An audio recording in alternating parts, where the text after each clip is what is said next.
우리는 모두 한 번쯤 아버지를 부르다 망설인다. 짧은 호칭 안에 담긴 무게를 감당하지 못해서, 혹은 그를 너무 잘 알아버렸기 때문에. 아버지는 늘 거기 있었다. 가까이 있지만 멀고 멀지만 가끔은 가장 가까운 존재로. 부자의 관계는 사랑에서 출발하지 않았다. 태초의 시간, 인간은 생존을 위해 무리를 지었고 그 무리 속 가장 강한 이가 아버지가 되었다. 그는 가족을 이끌었고 생명을 지키는 손이었다. 손에는 창이 들려 있었고 등 뒤에는 말없이 따라오는 아이가 있었다. 아버지는 단단했고 아들은 침묵했다. 너를 위해 살아남겠다는 약속을 단 한마디 없이 전하던 시절이었다. 문명이 시작되자 아버지는 권력이 되었다. 고대 로마의 파테르 파밀리아스는 가족의 생사여탈권을 가졌다. 자식이 살아야 할지 버려야 할지를 결정하는 것은 온전히 아버지의 권한이었다. 동양에서도 효는 법이 되었고 감히 거스를 수 없는 하늘이 되었다. 아버지를 사랑하는 것이 아니라 아버지를 경외하는 것이 먼저였다. 손을 잡기보다 고개를 숙이는 것이 더 자연스러웠던 시대. 그러나 권력은 늘 균열을 남긴다. 진시황은 왕의 자리에 오르기까지 아버지의 그림자와 싸워야 했고 결국 세상 누구보다 외로운 자리에 남았다. 아버지를 두려워하면서 동시에 아버지를 찾아 헤매야 했던 아이. 진시황의 고독은 그렇게 시작되었다. 시간이 흘러시니 인간 위에 군림하던 중세가 열렸다. 아버지는 신의 대리인이 되었고 그를 공경하는 것은 곧 구원을 얻는 일이었다. 아이들은 아버지를 향해 무릎을 꿇었고 감정보다 복종을 먼저 배웠다. 하지만 마음은 누르고 억누른다고 사라지지 않는다. 한밤중에 울음을 삼키던 아이들도 종소리 뒤에 작은 속삭임을 품고 있었다. 나를 안아줘. 산업혁명이 세계를 덮었을 때 아버지는 더 이상 왕도 신도 아니었다. 그는 공장과 광산으로 나가야 했고 구겨진 도시락과 거친 손등으로 사랑을 증명해야 했다. 사랑한다는 말 대신 새벽 어둠 속으로 걸어 나가던 뒷모습, 돌아올 때마다 늘어가는 굳은 살. 링컨은 가난하고 엄격한 아버지 토마스 링컨 밑에서 자랐다.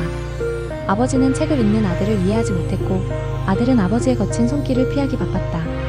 그러나 아이러니하게도 링컨은 그 거친 세상을 품을 줄 아는 대통령이 되었다. 가난과 침묵 속에서 배운 인내가 그를 세상의 어른으로 만들었다. 그리고 현대, 우리는 자유를 얻었다. 아버지도 아들도 서로를 억압하지 않아도 되는 시대를 살고 있다. 하지만 이상하게도 거리는 좁혀지지 않았다. 잘 지내? 응. 스마트폰 너머로 건네는 짧은 인사는 서로의 마음까지 닿지 못한다. 자유로워진 대신 어색해진 사랑. 우리는 말할 수 있는 권리를 얻었지만 사랑을 말하는 방법은 잃어버렸다. 그렇지만 시대는 변하고 있다. 1970년대 이후 가족이라는 울타리 안에서 친구 같은 아버지가 등장하기 시작했다.